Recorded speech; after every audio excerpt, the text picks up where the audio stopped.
So this is the Xiaomi Mi 8, and it looks familiar. In fact, it looks a lot like a lot of other Android phones on the market today, but that's not necessarily a bad thing. With an all-glass body and optically stabilized lenses, this phone feels just as good, if not better, than the top Android phones on the market today. What matters most here is the value that Xiaomi is offering with this phone. In my briefing, they told me that their entire value proposition is to offer better or the same specs as the highest competition on the market, and at just about $421, that is exactly what they're doing here. The Mi 8 is running a Qualcomm Snapdragon 845, 6GB of RAM, up to 256 gigabytes of storage, and a 3,400 mAh battery. That seems to be the new standard for these flagship killer phones, and it's nice to see Xiaomi catching up with Samsung and the other giants in the industry. This phone comes standard in a variety of colorways, but the model that you're going to want is definitely the Explorer Edition. This model has a transparent back similar to the translucent back on the HTC U12 Plus, and it has a decorative overlay to show the components inside. This model has some extra RAM at 8GB and just a little bit less battery at 3,000 mAh instead of 3,400. We're just hoping it doesn't significantly impact the battery life on that 6.21-inch AMOLED screen. The most important aspects of the Explorer Edition, though, are the in-screen fingerprint reader and the 3D face unlock. Now, we've only seen that fingerprint reader in phones like the Vivo X21, and we think that Xiaomi can probably do just as well. This reader is pressure sensitive too, meaning it'll only ping the display when you're pressing down on it, which should significantly save battery life. The rear cameras are both 12 megapixels, and the primary camera is actually optically stabilized. The front-facing camera is 20 megapixels too, so your selfies should look great on this phone. The face unlock on the Explorer Edition is actually pretty similar to the iPhone Xs, creating a 3D map of your face using infrared light. This should only work with your face too, and because it uses a 3D scanning technology, it shouldn't be fooled by pictures. This technology also allowed Xiaomi to create a studio lighting feature and a feature very similar to an emoji, which is coming later in a future update. Another quick thing to note here, but the Xiaomi Mi 8 is one of the first phones to use dual frequency GPS. This should make your GPS much more accurate, and it is a lifesaver for me because I hate using walking GPS in San Francisco. It is always inaccurate.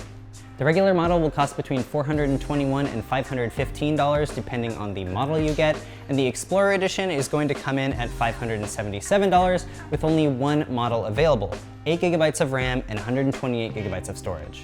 What are your thoughts on this phone? The Explorer Edition is definitely the model to look out for because it utilizes two technologies that are only available in a handful of phones today.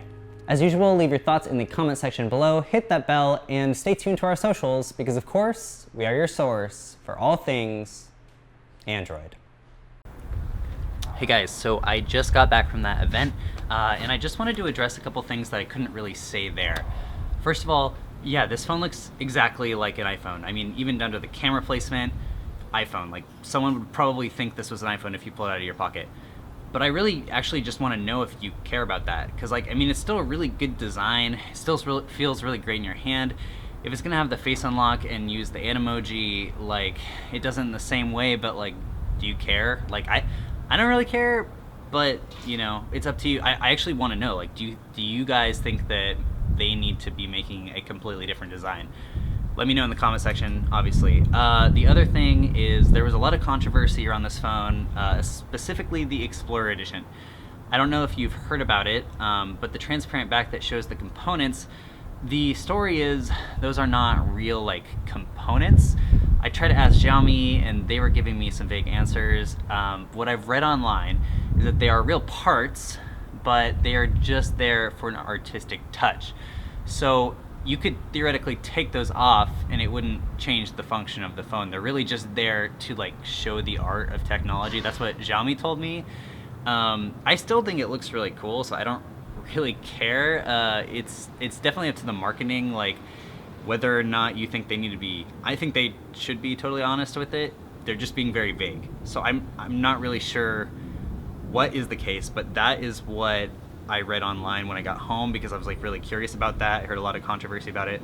So I want to hear from you guys, like, do you think that it's okay for manufacturers to do something like that? You know, make a transparent back glass that is not necessarily representative of what the actual components look like, but is kind of, like, artistically placed. I mean, in a way, it's just like a color, right? So, but, you know, it's up to you. I do want to know, though. I really actually want to know.